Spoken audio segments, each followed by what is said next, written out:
Hey everyone, today we're making a radial design, so I want to talk to you about how to actually get started. So you're going to be receiving a kit that has some of this material for yourself. So I had this template, and it's a 9-inch template, and what I did is I just traced it on the paper. So I very lightly traced it for you. You will have 2 sheets, one of which has the tracing on it just in case you make a mistake. You're also going to be receiving a few pieces of tracing paper. This is going to be for your design, and you may need a second piece, so I opted just to give everybody 2 pieces. So just so you can see what I did is basically this is going to be 1/8 of your circle for the radial design.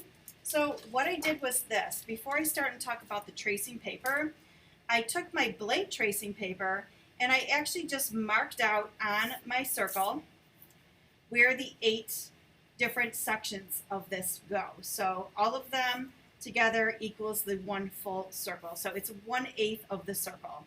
So I have them lightly marked here, and that's going to help me for positioning once I come up with my actual design. So here's what I say to you. So I'm going to put this to the side, and I'll put this on the white paper just so you can actually see it.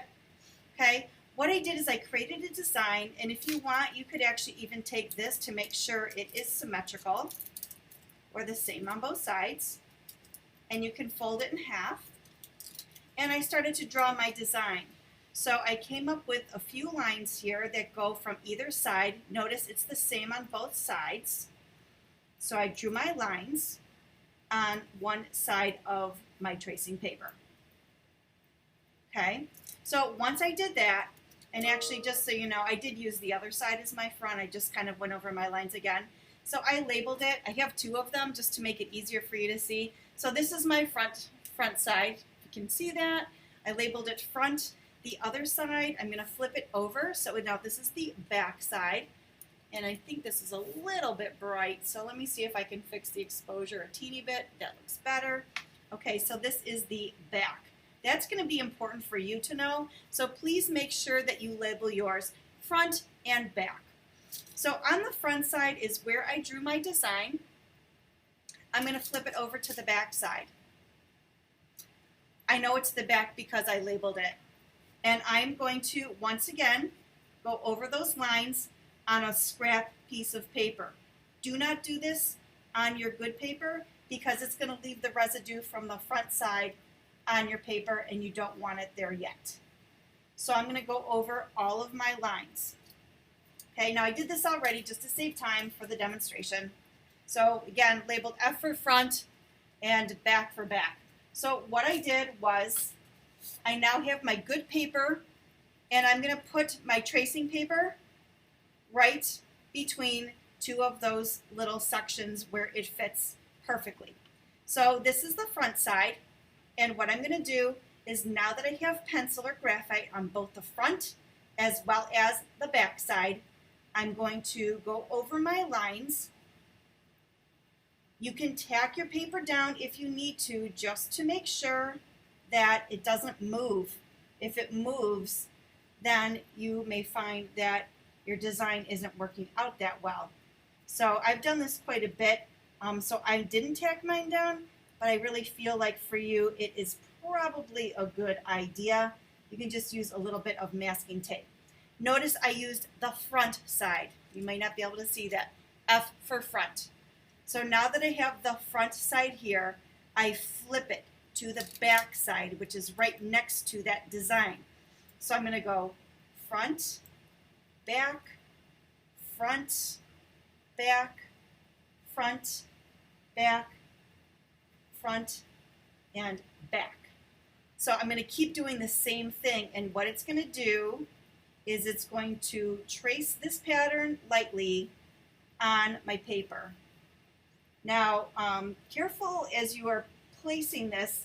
The design should be touching the other one, and I forgot a line I see. I would actually recommend checking it before you lift it, just to make sure your design is the way that it needs to go. So that way now, okay, so that was the back. Now I go to the front again, and I continue on, I continue on, and so on and so forth. So I did this already. Most of the design is done. I started with a different sheet here just to show you. So I would have my last one that actually fits, and I labeled my paper front, F for front and B for back, just to make sure I don't make a mistake. I would highly recommend you do the same thing. Okay, so once I have everything in order, like so, see, and I did it again, I forgot a line. It's okay, I can just use this.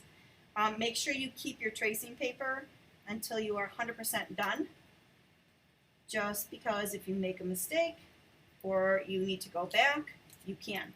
Okay, so right now I have my radial design. Once I have the design, I'm going to take a Sharpie marker and I am going to carefully go over my lines with Sharpie marker. Once you are 100% done with your tracing paper, you are welcome to throw that out in the garbage. Just make sure you're 100% done.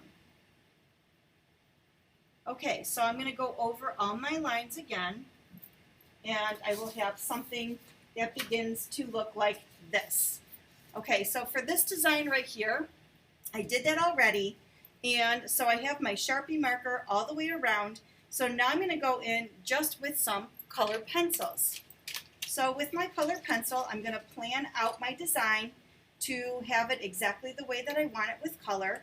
You are going to be using somewhere around 4 to 6 colors within your design.